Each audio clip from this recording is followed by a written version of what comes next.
We were asked to factor this trinomial, and at first you might think, oh my gosh, those are huge numbers to do the AC, 60 times 45. Ugh. But what you always want to check for in any problem, and it doesn't matter this one, anything, you always want to look and see if you have a greatest common factor you can factor out. Because of course, anything you can get rid of is important, whether it's a variable, whether it's even just a 2, it doesn't matter what it is.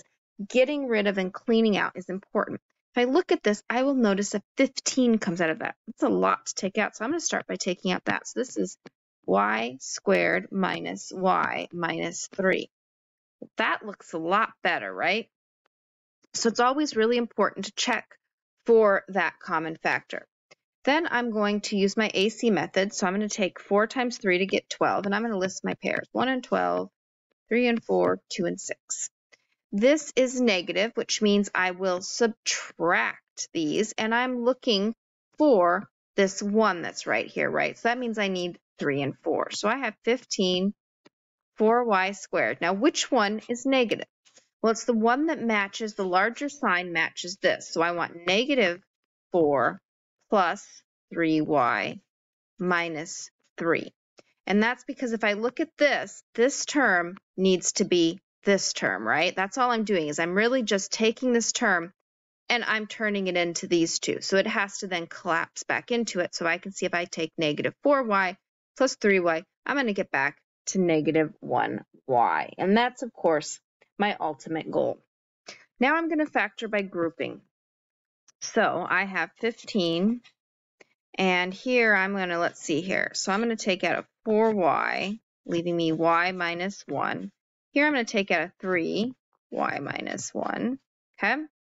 So now at this point, I can see that these match, so I'm going to factor out this term. So I have 15, y minus 1, and then I have a 4y plus 3.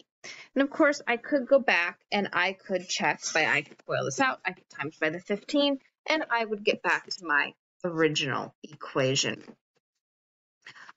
So when I'm looking at this, the main lesson from this one, obviously, besides working on our AC, is to always check for something that factors out. It makes life much, I'm going to be able to speak, much easier if you can get rid of a big number. And I was actually just in my head foiling here just because, like you, I always like to know that I'm right before I go on. And so I was just doing this. I was doing 4y